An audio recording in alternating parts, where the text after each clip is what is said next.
Welcome to week 2 of Writing in the Sciences. I'm Kristen Sinani from Stanford University.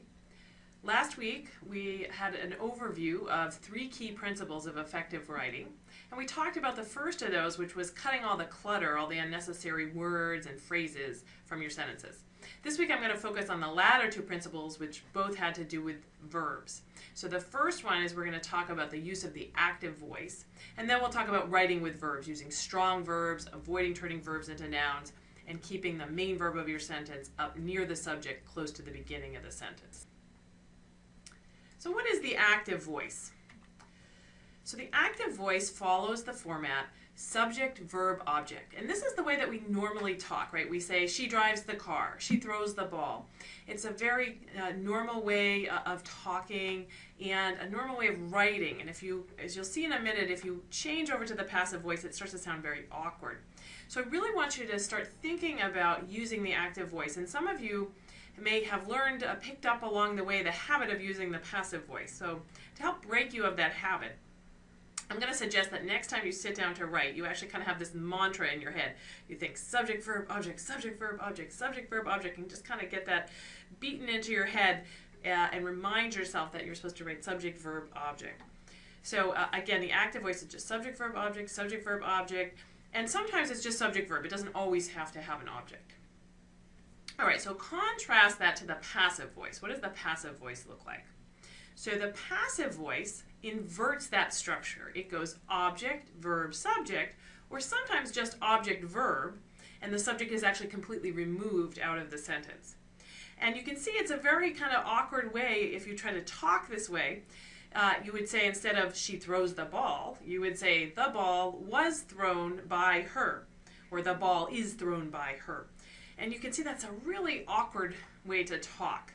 And so we never talk in the passive voice, but yet somehow when we sit down to do academic or scientific writing, a lot of us start to, talk in the passive voice in our writing. It is also very awkward in writing. The classic example of the passive voice is the following sentence. Mistakes were made. Now notice that's in the passive voice because the object, what was made, was the mistake. So the object starts that sentence. Then we get the passive verb, were made, and then there's no subject. So we don't know who made the mistakes, right? They just kind of fell out of thin air. They just happened. Mistakes were made. Nobody's responsible. So the passive voice is a way that you can talk that sort of abdicates your responsibility, right? And so that's one of the reasons that it exists in the English language. You can recognize the passive voice by looking for the passive verb, and that verb will have 2 parts to it. It will have a form of the verb to be, that's is, are, was, were, be, been, or am, and then it will have a main verb that will be in the past tense. And that main verb has to take an object. It's what we call a transitive verb. It has to take an object or you won't be able to invert it into the passive voice. So a verb that takes an object would be, again, like she throws the ball. So the verb throws in that sentence takes the object, the ball. Contrast that to the sentence, she runs, where you're just talking about the athletic activity of running. If you say she runs, in that sentence, run does not take an object, so there's no way to turn that into the passive voice. However, if you said, she runs the company, then you could turn that into the passive voice because in that sentence, run takes an object, the company. So then you could say, the company is run by her. So that's the passive voice. And you can recognize it by looking for, again, a form of the verb to be connected to the past tense of the main verb. And what are the to be verbs, just to remind you, in case you've forgotten? Those are is, are, was, were, be, been, and am. And sometimes the be or the been is paired with something else, like you might see could be, or shall be, or will be, or has been. But you're looking for one of those to be verbs. So how do you recognize the passive voice? So you're looking for the passive verb that is a verb that's a to-be verb connected to another verb in the past tense, or you can just look for the structure object, verb, subject. So you kind of figure out what's the object of the sentence, what's the subject, and have those been inverted. And again, sometimes you will just see object, verb. That's an easier sentence to recognize as being in the passive voice because since there is no subject, it's pretty obvious that that's in the passive voice. So you're looking for object, verb, subject, or just object, verb. And I'm going to try to get you in the habit of recognizing the passive voice so that you can turn it back into the active voice. So here's an example of a passive voice sentence. I took this sentence from Strunk and White. It's a very classic little book. If you want to pick up something else to read for this class, it's called The Elements of Style. It's very short, it's very good. So if you have some time and want to pick something up to read, I think you can even get that one online.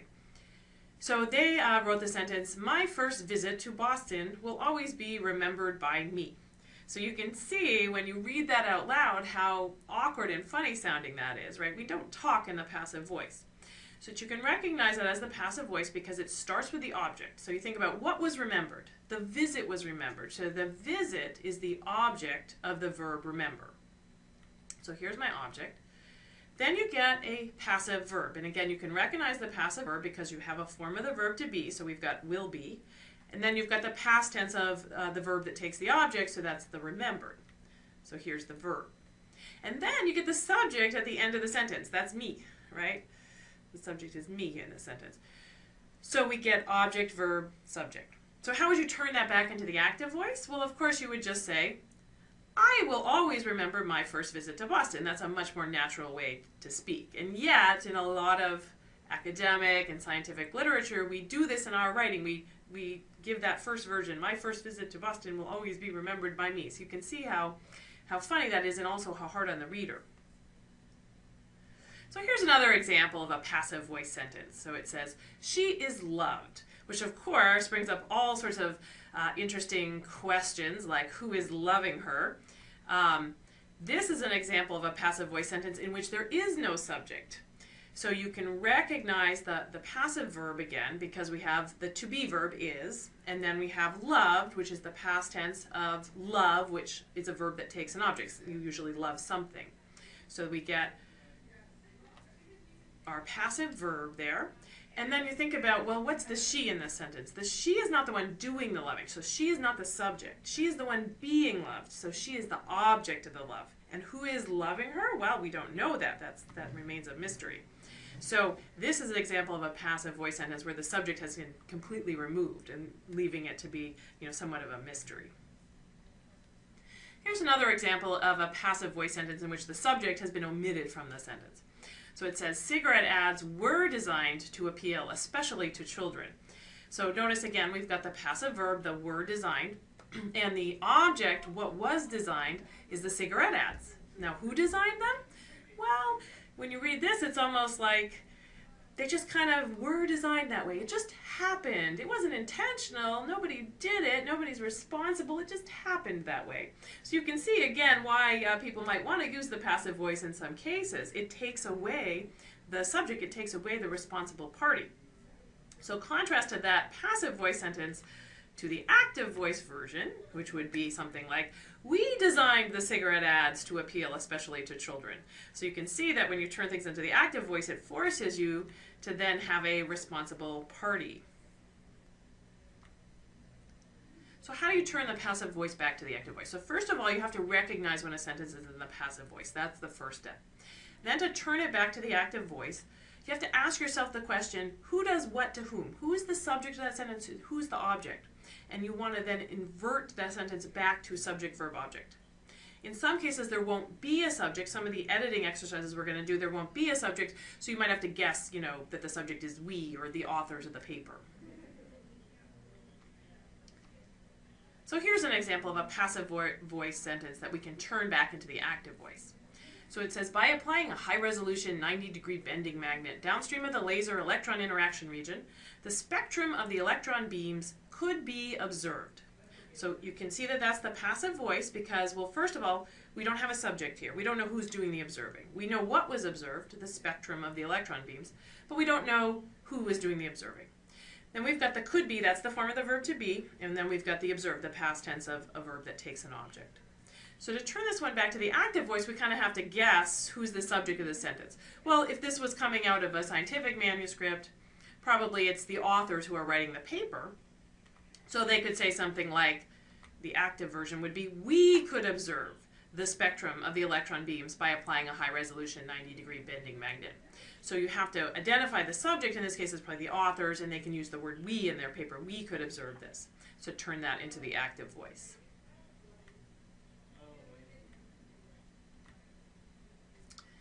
So here's another example. It says general dysfunction of the immune system has been suggested at the leukocyte level in both animal and human studies.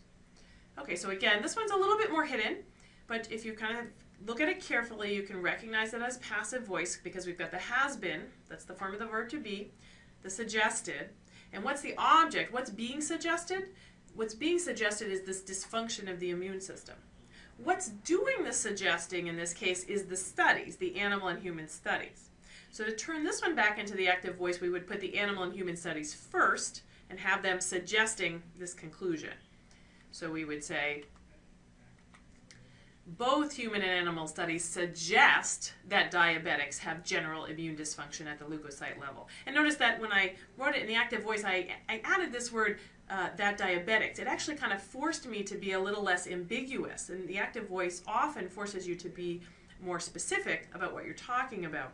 So I've now put that one into the active voice. It's the studies that are suggesting this finding. And I actually had to give it a little bit more specificity there. It's this particular finding in diabetics.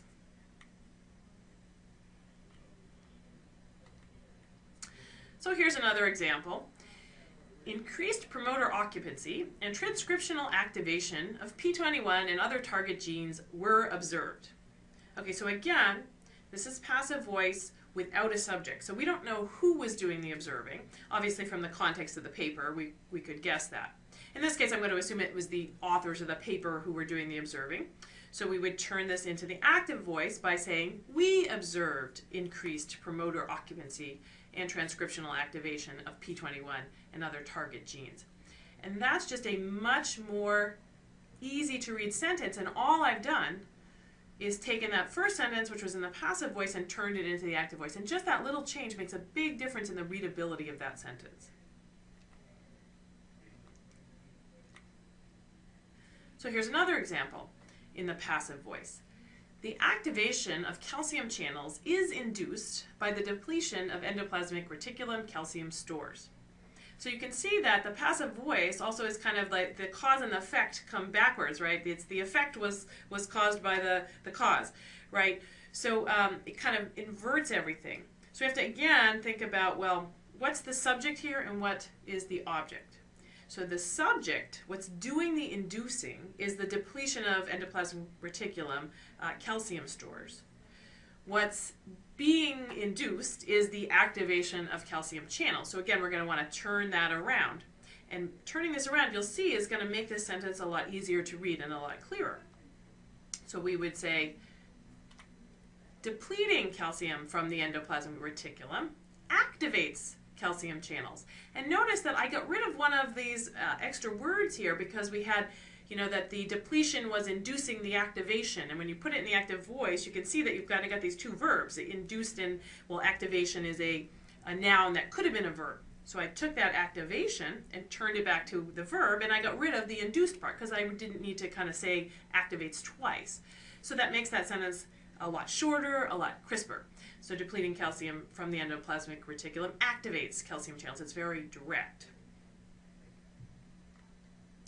So that's one of the nice things about the active voice is it kind of forces you to be direct. It gives you a lot of opportunities to cut extra words and to be really direct. So here's another example. In the passive voice, it says, additionally, it was found that pretreatment with antibiotics increased the number of supershedders while immunosuppression did not. So notice that how that sentence starts. It was found that. So again, we don't know who did the finding. It's, you know, probably the authors of the paper.